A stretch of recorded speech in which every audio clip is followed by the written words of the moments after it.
Hello, this is Fiona, one of the co-hosts of the DM's Book Club, a weekly book club podcast where we read about some Dungeons & Dragons and discuss how we might include it in our role-playing campaigns. In this episode, I got to interview some of the creative team behind the latest installment of the Uncaged series. I got a chance to sit down and chat with art director David Markiwsky and writing director Jessica Marcrum. Uncaged is a groundbreaking, critically acclaimed collection of myth and folklore-themed adventures written for Dungeons & Dragons 5th edition. Each original adventure subverts tropes around a female or femme-presenting mythological creature, including hags, harpies, medusas, and much, much more. The series was created by more than 100 writers, artists, designers, and editors from across the globe. The latest installment in the series is Uncaged Goddesses, which focuses exclusively on Tier 4 adventures that showcase feminist reimaginings of classic D&D goddesses. Classic D&D goddesses. Honestly, it's a fantastic book, and it was just great to chat to David and Jessica about their passions and how much they enjoyed working on the book.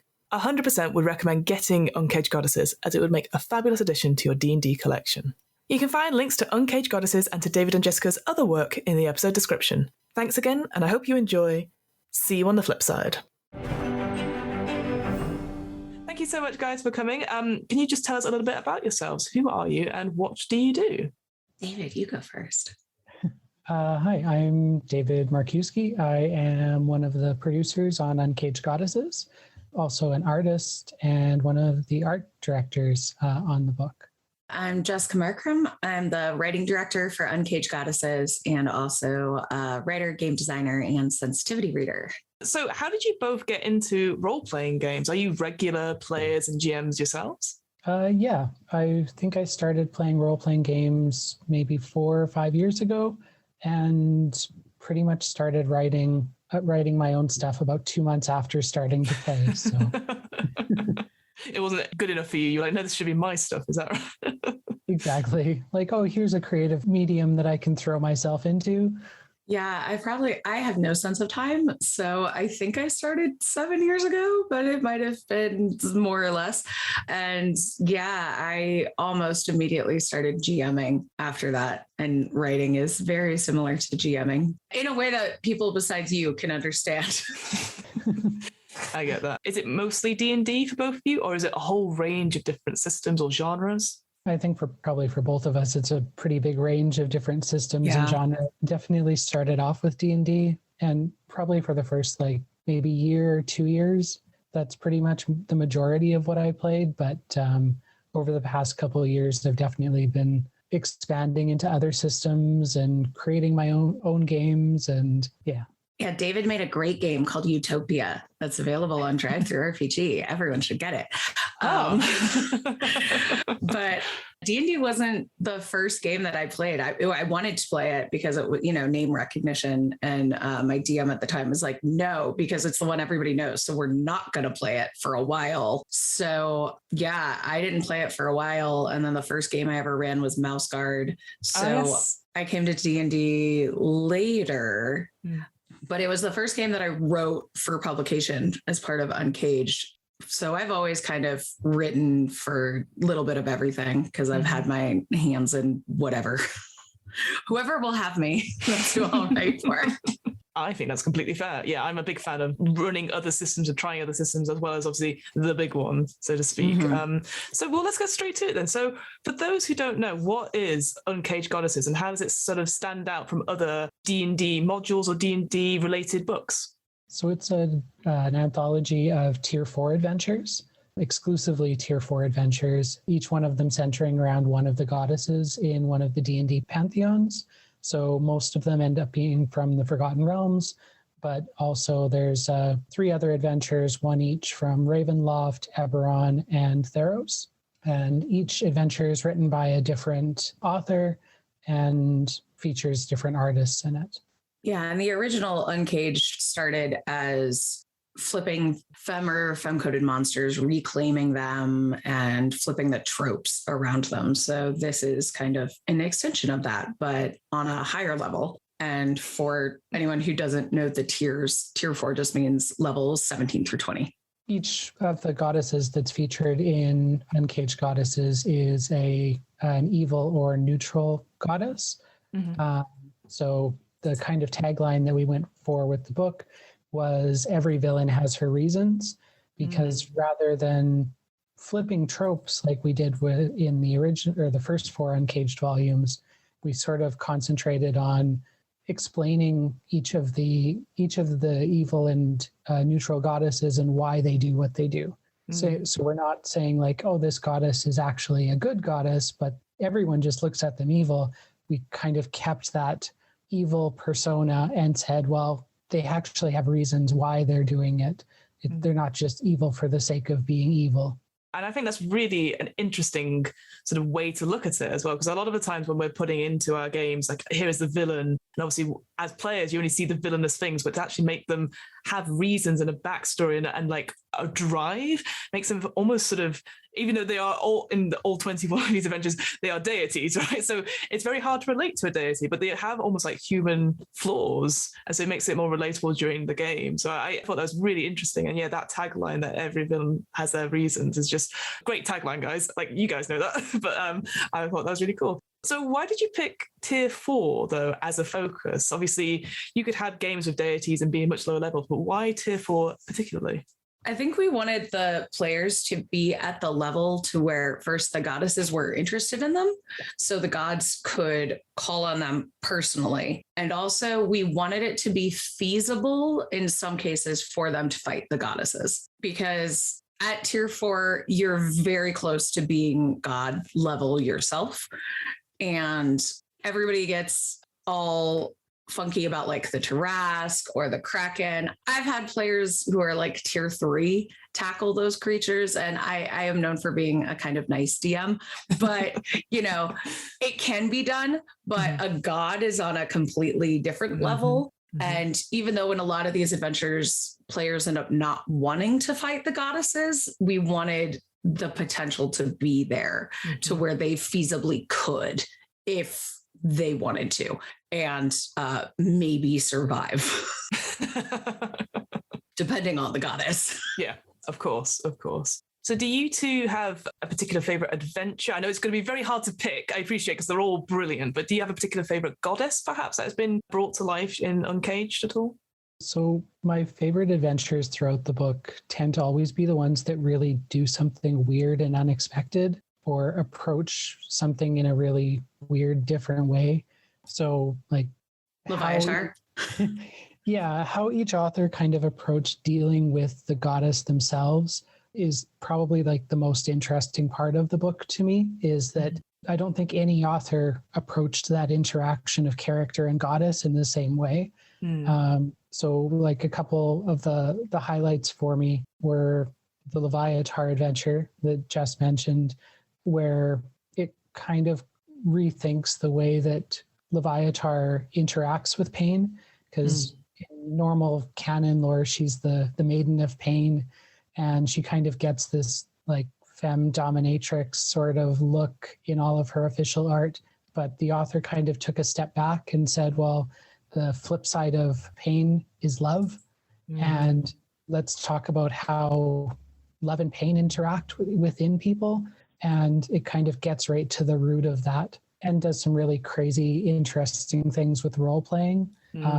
Yeah, it's about as far as like typical D&D as I think the book gets. And I love that adventure because it opens players up to like other kinds of games. We always talked about that as like our gateway drug to non-D&D, because it feels very much like an indie game in how it plays. Yeah, definitely. That one's very interesting because again, I could see that be running that game. Again, I'm trying to give no spoilers to it at all. So I think it's definitely it's an interesting one to read. I think if you were thinking of running any one of these games, I'd definitely recommend reading it, that one, because I could see that you could just role play it completely, that particular adventure, and never have a dice roll in it at all, or use a different system completely. What about you, Jessica? Is there a particular, obviously you've mentioned one, but was there any other adventures that you're like, this is really good, or you just really love? I mean, I'm a writing director, so they're all kind of my babies, but also I wrote one. So I love my Luthic adventure. That was really fun for me to get to explore stuff with the orcs and Luthic. I had a lot of fun with her. I love her so much. And also pretty much any adventure that is, and this is a lot of them, but whenever they get to go to another plane and deal with the rules for the way things work in the planes. So like I did it in my adventure, also in the Shar adventure. The rules of travel work differently in that it's based on your intelligence. That's what your walk speed is based on. And there's a lot in there that is damaging to your intelligence to slow you down, which is fun. There's stuff affecting your movement in the Kiran adventure too. And also I love how Jessie did the Kiran stat block in that, because she's one of the few goddesses that you meet in like her throne room, basically. And he was like, you cannot defeat her. Like, she doesn't have a stat block. She just has actions to hurt you. And Jesse's an old school designer. Like, he used to work for White Wolf. He was one of the original Fallout devs. So he's like, here, this is how it works. And I really like that. That's another one of the ones that I really, really enjoyed, just because it takes such a different approach to what everyone kind of expects. Like, the characters go into that throne room ready to beat up a goddess who they think is doing something bad. And when they get there, if they try to beat her up, they realize that they just can't. She's just a goddess at the seat of her power on the plane that is all hers. And she has no hit points. Yeah. She has no hit points. She's going to mess you up. I got to play test that adventure, and it was just a super blast to run. Asking about which goddess is your favorite. Throughout the Uncaged Discord, Shar has become a lot of people's favorites. Shar and Blipdol Ploop are pretty much. I'm glad you know that's how it's pronounced, because I was like, I'm not entirely sure, so I'm never going to say it out loud. It's okay. For the whole pitching process, I kept misreading Leviatar as Larvitar, so I kept spamming the Discord with like Pokemon gifts. But yeah, I think Shar and Blipdol Ploop are like our mascot goddesses. We keep throwing in gifts of like crabs and lobsters. Yeah, I still stand Kiransili though. There's something in the adventure that really kind of, actually, it's not even really a spoiler because it's kind of the heart of the adventure, about how she was poisoned and constantly feels this chronic pain, which kind of really spoke to me in a way that none of the others did, because my mother has lived with chronic pain forever. So yeah, I kind of became a Kiransili stan throughout reading the adventure and playing through it, and now drawing extra art for it for no reason. You know, you've had an impact if you continue to draw stuff after it's already out. I think And yeah, to go back to your point about the stat block for goddesses, because I think one of the key things I certainly feel, and it came up whenever I played Call of Cthulhu, as soon as you give a stat block to entities like that, it's like, well, then they can be defeated. But now I just love the idea. It's like, yeah, we'll just get rid of that one thing, which is hit points. And it doesn't matter. And I thought that that's such a little thing, but it's beautiful as well. So that means, yeah, we can have this big fight if you really want. It's just never going to end. It's almost like, I guess, like a Hellblade's Senua's Sacrifice. You're fighting this big, horrible, evil thing at the end. You're trying to get game. Such a good game. I definitely remember that final fight, just fighting for 20 minutes and then realizing, oh, I have to be defeated. Yeah. And I was like, I don't understand that. Does it just keep coming at me? And I was like, because I'm supposed to be defeated. So I like that. Yeah. I love that. Just getting, like I said, like that little twist of the stat block, meaning, yeah, we get to have these big fights, but the players don't know if they're going to win or not, and they're not going to win. That's great. Yeah. That's a great. Like, I'm trying so hard. Yeah, one of the things with Luthik that I did with her that was fun for me, because I don't know, I think combat in D&D can be kind of a slog. Sometimes it doesn't have my favorite combat system, but Luthik likes fighting. That's one of the things that she's really into, is fighting. So if characters want to fight her, she'll fight them for a certain number of rounds before she is like, good job, I'll do what you want because you put up a good fight. And they don't necessarily have to kill her. They just need to like impress her. Like, if they can't talk her down or they don't want to talk her down, they don't necessarily have to kill her. So that way they still get to have a fight with a goddess. Yeah, definitely. Which is fun. I completely agree. Because there's only some point when you're just like, it's not getting anywhere. Let's take the higher ground with the goddess going, okay, enough now. Let's move the story on in some way. You have impressed me because you've fought she tells them that they're boring now. God, imagine that as a DM, being able to tell your players that. That's great. Just stopping them in their tracks. So when you were sort of coming up with the pitch for this, obviously, you wanted to include goddesses and stuff. Did you have like a list of goddesses you wanted to like, and you gave it out to the writers, or did you have people pitch to you what goddesses there were? Like, what was the process in basically picking who goes in the book? So we did leave it open to anyone who was pitching to pitch for whatever goddess they wanted to. But we did have a list of like every evil goddess and I think the neutral goddesses, but just to see, like, make sure that we weren't getting pitches for like the good goddesses. Right. Yeah, we did a little bit of homework beforehand, but we also did a poll beforehand to see what goddesses people had heard about the most. It was kind of like a little bit of a, hey, here's something to get you ready for when we ask you for a pitch later. But it was also to kind of get an idea of which goddesses we expected people would pitch for. And which ones absolutely needed to be in the book. Yeah, exactly. Like if Tiamat wasn't in there, people would be like, well, this book is wrong. Yeah, all said and done, we had, I think, 222 pitches or 226 pitches total. Yeah, I know it was over 200. Yeah, so we ended up spending or having a lot of them were for Blip Blip Bloop. No, only 8. Was that it? Yeah. Did it feel like a lot more? Is that what you're saying? Well, we had none. And then Oliver Darkshire on Twitter was like, everyone needs to pitch for Blip Blip Bloop. And we suddenly got like a ton that day. Yeah, I think Oral had the most though.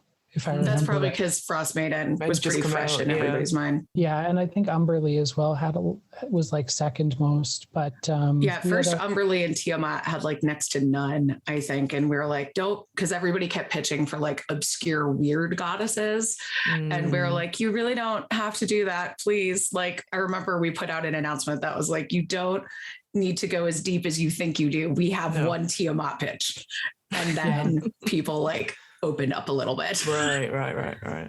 Yeah, we expected to have just tons of Lolth and tons of Tiamat, but it turned out that they were both like pretty low on the submission count. I think we only had 4 Lolth adventures pitched. Yeah, we had a lot for Bashaba, and a lot for Shar. Yeah, but we got some really amazing ones out of those ones. Like our Lolth adventure is just cracking. Love it. It's brain breaking that you get to go back and talk to Arashni when she's being tempted into turning into Lolth and kind of influence those events. And it's so good. Yeah, I quite like that one with the time travel aspect, and like, you're at the beginning of this great schism with the elves and all that. It's like really good. I really like that one. It's because that's such a key moment in obviously that history as well, and just being able to almost Doctor Who it in a way, and it's like, oh no, what have we done? Yeah. Love that. It's totally a Doctor Who moment, but like also, what's best for Lolth might not be best for the world, but. Yeah, it's one that I haven't DM'd yet, but it's like one of the top of my list to DM next, because I really love the idea of getting into Lolth's head as the DM, and like, why is Lolth wanting the players to do this? Like, what is Lolth's big grand plan that this all fits into? So I think is going to be like really interesting to see how DMs kind of fit it into their own campaigns. Was there any particular goddess that you were like, it just didn't make the cut and you really wanted it in? Yes. I have a very... Deep Dura? Was it Deep Dura? Because I know she didn't make the cut. No, it was Nang Nang. We had one pitch for Nang Nang, and I desperately wanted Nang Nang in the book. I don't even think I saw that pitch. I must not have gotten that one on my sheet. No, it made it to the second round, but didn't make the final cut, because basically we had 18 slots that were kind of picked for goddesses, and then we had a pool of all the smaller ones, and we had 3 slots for them. So I think out of that, I think there were 9 adventures that hit that extra pot, and 3 of the 9 got through, and those were the Great Mother Beholder was one of them. I love that adventure. I just ran that one on Friday. It's so fun. That is a lot of fun. Wait, no, it was a week ago. I ran it the Friday before this one. I like I said, I'm really bad at time. But yeah, I was very committed to Nang Nang because I love a frog god. So I think I recused myself from that that selection part, because I was like, I don't think I can be unbiased towards this. No, yeah, because it would just always appear. It's like, oh, how did it get in this pile? Yeah, fair enough. Yeah, I remember really liking the Deep Dura pitch, but I love the Dwarven gods and I love the Halfling and Gnome gods. And I think, David, did we get any for like evil gnome gods? Because I don't even know. No. Yeah, because that bummed me out because I love the gnome gods and I know that most people don't. They're super fun. They have like the 7 hills, and they all have a happy place, and then the evil one is a mole essentially. So all the fun stuff. The one thing that we like joked about out of the major goddesses, the one who didn't get in was Akkadi because nobody pitched for Akkadi. So 2 writers wrote Akkadi into their adventures. So she's still in the book. She's still there somewhere. So obviously one of the big highlights about this anthology is obviously the beautiful art pieces that are throughout it. Is there any particular favorite pieces that you both have, or like how, again, going through the process of, obviously they are of the goddesses in the book, but was there a way like when you sort of giving out, or you were like sort of divvying up, like what was the brief for them and which ones were your favorites, if you can again pick? Yeah, so when we brought the artists on, we had the artists do kind of like a little survey of what we gave them, all the goddesses in the book, and said pick your top 5 and we'll try and make sure that you get assigned to one of those top 5.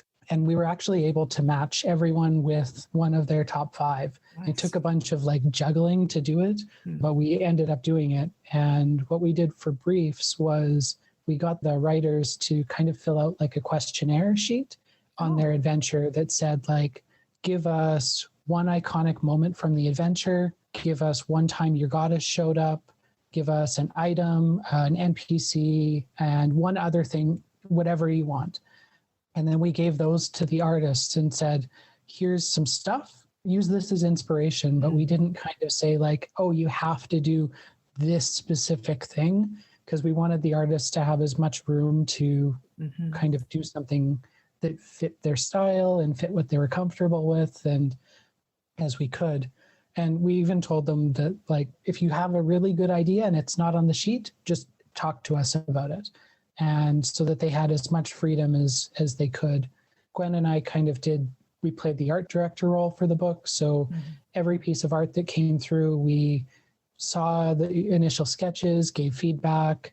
And in some cases that was like kind of technical art feedback. In some cases that was, oh, here's a way that you could add something from the adventure to kind of like pull it together more and make sure that it's as representative of the adventure as we can get. But as far as favorites, like the adventures that I really like, ones that push things in weird directions, I tend to be the same with the art. The art in the book is ridiculous. Yeah. It's incredible. Every time I'd see a work in progress, I was like, you actually want to work with us? Like, this is a revenue share, right? Like this, we can't pay you like thousands of dollars for this piece. Yeah. So trying to like pick a favorite is difficult because they're all so ridiculously good. But the piece for the Raven Queen adventure, which Carrie Kawachi did, I worked with Carrie pretty closely when she was working on this, and she kind of went into it only knowing that like, oh, she wanted to do some sort of a tassel dress on the Raven Queen. But we started talking about like how there's so many depictions of the Raven Queen out there, mostly because of Critical Role. Yeah. And she really wanted to pull away from those general aesthetics that became popular through Critical Role. So we started talking about like, how can you stretch this? How can you make it different and weird and just something totally unique? And she stretched it and added things until it became like, when she gave me the first concept painting that she did of the new Raven Queen design, Gwen and I both looked at it and started screaming at each other like, oh my God, this is so good. This is perfect. So seeing that whole kind of process where she started off with a really small concept and just gradually expanded it until it became what it is my favorite. Yeah, I love that piece. Carrie's so good. I am a sucker for baby monsters. I love them so much. I will put them in any of my games all the time. So I love all of the art, but the one that just brings me joy when I look at it is Margarita Borkova's Great Mother art so from Through a Mother's Eyes, with like all of the eyes and the beholder avatar and the baby beholder just like reaching towards her. It's so cute.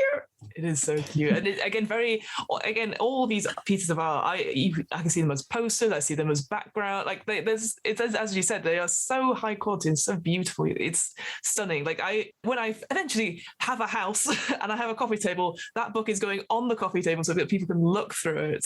So I think it's such a beautiful book, even just to look through it. If you never get a chance to run it, just looking through the artwork is just gorgeous. So yeah, all of your artists have done such an incredible job. So kudos for you guys for getting them in to do such a good job. Yeah, when I first saw the Char art, I was like, this is like a movie poster or something. Like this is like not what you would see in an adventure book. This like belongs blown up really big on a wall. Yeah. Well, like we had over 200 writing pitches. We had just under 100 artists that pitched for us. Yeah. So we had a ton of different portfolios to go through. That was a fun day.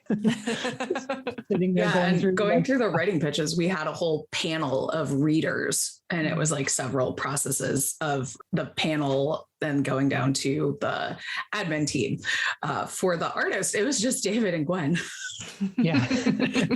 Yeah, it was just us sitting in a Discord call going through them one by one, like, oh my God, this one's really good. Oh my God, this one's really good. Oh my God, why is this person pitching for us? They're really good.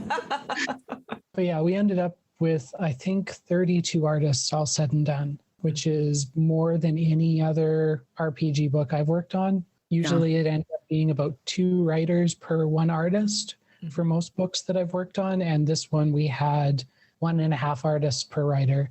So that's why there's so much art in the book. And we didn't break any artists back doing it, because we had each of the artists that did a full page piece, did a full page and 1 spot art. And then we had 4 other spot artists that did 3 or 4 spot arts each. And then we also had our cartographers. Yes. And we had 4 cartographers. 4. Wow. Who did an amazing job. Yes. Yeah, the maps are incredible. And there's again, apologies, I can't remember exactly which adventure it is, but I think if it is the Beholder one, where it's just a huge sort of, almost like a cut into a layer of some sort. It was the Elder Brain one, I think. I can't remember, but it's just beautiful and purple. And again, something I would just be like, just have that on the wall. And it's like, this is my room now. This is where I live. Yeah, that one where it shows like the shaft going down because it's like a vertical map. Yes. Yeah, that's the Beholder one. Yeah, Saga did that one. Did that one, and full of eyes and teeth. Yeah. I love that. So going from the initial like idea of, hey, we've got an idea, to sort of obviously delivering the final book, how long did that whole process take you? And what were your, I guess, favorite bits? Obviously, I know the hard bits are obviously logistics and like deadlines and all that sort of thing, but what were the fun bits about it? Yeah, so that process actually took basically 6 months. Yeah, I was going to say, the long answer is it took 2 years from when Ashley had the idea of like, hey, did you know Umberlee is called the Sea Bitch? We should do a book to fix that. But then when Gwen was like, hey, remember when Ashley said that thing about Umberlee? We're making that book. So that was like 7 months once it actually got published for the print proofs. Yeah, so the whole development of the book, from the time we sent out the call for writers we sent out the call for writers in June, and we finished all the content by December. Wow. Like early December. So it was basically almost exactly 6 months, I think, plus or minus like 3 days to create the whole book. Yeah, and then it was just waiting on print proofs and stuff. Yeah, there's another month off the back just waiting on a print proof, but everything in there kind of got, like, I think all the writing took maybe 3 months, and then art was about the same. So kind of had some overlapping timelines that worked pretty well. And the editing was like a month, not the proofreading. I mean, like the dev editing went along with the writing. Yeah, exactly. Definitely some overlapping timelines that worked pretty well for us to keep it contained But yeah, the definitely favorite parts was every time we brought new people in. So we started out bringing in all the writers into the Discord, and then I think we did after a month we brought in all the artists, and then another month we brought in all the editors. And every time that all the new people are joining and people are meeting each other and learning about each other and just like connecting on random nerd stuff in the Discord was always just like peak creative energy. Yes. Everyone's so happy, and it was definitely the best part. Oh.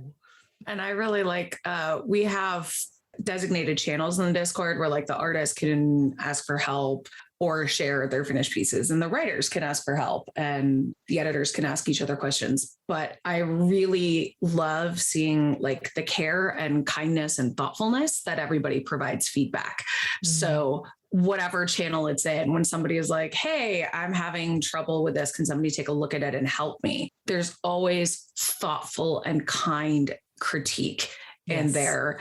And I just love seeing the team help each other, because we have one of the things that we intentionally did when getting people for the project was we wanted veterans as well as people who like this was their first anthology. This was their first publication. So seeing people who'd been doing this, you know, for like 20 years, as well as people who were coming in with brand new, fresh ideas, like just literally helping each other, because everybody needs help sometimes, and bouncing ideas off of each other from these very different perspectives was like, I love that. I love seeing that. Yeah, I think it's interesting when I love creatives supporting creatives, and like that's one of the reasons I've started this podcast, is so I get to talk to people about how great their stuff is, because I love it. But it's right, because obviously we live in a time where the world's not great just now, and to be able to create something and to share it with other people who instantly think it's absolutely amazing. You've got trouble with it? Well, have you thought about this and this? And but not going, oh, you've clearly done this wrong. It's like, okay, we're going to help you do it. And it's such a rare occurrence that you don't get in other jobs. You don't get it in your 9-to-5. It's not encouraged, because it's like it's all about stats and money, right? But whereas the creatives are like, you've made something beautiful, we want to share in that beauty, we want to appreciate it. And I completely agree. The creative industry, it can be hard at times, but I think having that beautiful spirit to actually talk and critique people and help people along, it makes it worthwhile. And then you get to create beautiful stories like you guys have done. So that's maybe so heartwarming that you guys have such a lovely little community to do it. That's made me so happy. It's something that we've always kind of talked about, how you come into Uncaged and you leave with a family. Because there's no other creative community. Like I've worked on, I think, upwards of 30 different projects now, but no creative community is the same as working on Uncaged. I agree. Like, there's no book that I've worked on that has the amount of collaboration that Uncaged does, and especially like Goddesses was kicking that up to 11.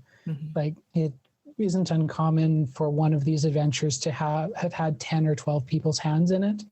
Just reading it over, offering suggestions, things to add to it, or actual editing. So yeah. What would your main advice be for somebody who's obviously got your book and is like, this is amazing, and is about to run one of the adventures? What big like sort of top tip would you give to any GM who's about to do that? I mean, I wrote that thing at the beginning. That's the guide for running tier 4 adventures. And I think in addition to like the use safety tools, because that's just my guide for running any adventure, but like really emphasizing the don't be afraid of wish. Don't be afraid of your players' high tiered abilities. Like these have been play tested to hell and back. And if your players break the adventure, like good for them. Go with it. Do something fun. Let them do something weird and wild, because they don't get to be level 20 very often or for very long. So let them do their funky stuff. Let them have fun. Yeah. And like kind of off the back of that, the same thing goes for the DM too. Like it's not often that you get to role play as a goddess. So go ahead and have fun with it and be the all-powerful goddess that you're meant to be, and just have fun with it. I like that. I think that's just like everyday mantra, right? Be the evil goddess that you were meant to be. I love that. Are there any official plans to carry on the Uncaged anthology at all that you're aware of or you can talk about? There's actually not. We this is the finale. Yeah, we meant for this to be the finale and the capstone of the whole kind of series. But when we were working on it, we had a chat with Ashley Warren, who kind of started the series, obviously, and said, like, this seems like a good place to end it with tier 4, with goddesses. And for right now, there's not a plan to keep going with the series, because basically there's not a lot of places to go after goddesses. But something that we talked about even with all the creators on goddesses was that you can kind of take the core ethos of Uncaged, of bending tropes, of doing feminist takes on things, and there's no limit to places you can apply that. Mm-hmm. So there may not be another Uncaged book coming, but it doesn't mean there's not going to be other spin-offs from it that take on that same sort of message and apply it elsewhere. The same way that there was when we did the first 4 volumes. Mm-hmm. There were tons of spin-off projects from that. And I know some of the writers and editors have already gotten together and are working on a spin-off project right now that nice. The admins are not involved in. So I'm really excited to see what they do. That's awesome. So it continues on in some way, whether it's, like you said, a spin-off one, or even if we just go, actually, let's just change the narrative, guys, in our own games. I love that. Mm-hmm. So what about you two? Have you got any other sort of projects in the works for the future you can talk about? What are sort of your plans for the foreseeable future?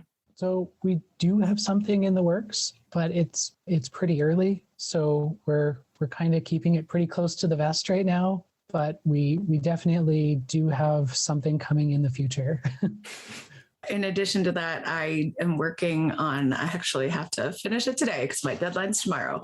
I'm working on something for the next issue of Queer Finder, which is the queer magazine for Pathfinder. So I wrote an article for the first issue, and my lesbian catfolk and her long-suffering elven wife will be returning with more nonsense for issue number 3. Perfect. Fantastic. Thank you both so much for coming to chat to me today. Where can we find your work? Do you have any social media that people can follow? And where can we get Uncaged Goddesses? You can find me on Twitter at miss_just03 or get me on my website at jessicamarkrumwrites.com. You can watch live plays of Uncaged Goddesses run by me every Friday at 8 p.m. Eastern on twitch.tv/angrynerdgirl. And you could buy Uncaged Goddesses on the DMs Guild. And you can find me on Twitter at David Markiwsky. That's pretty much the only place to find me. But yeah, you can find me there. Fantastic. Oh, thank you so much, guys. I really appreciate having the time with you today. Thanks for having us.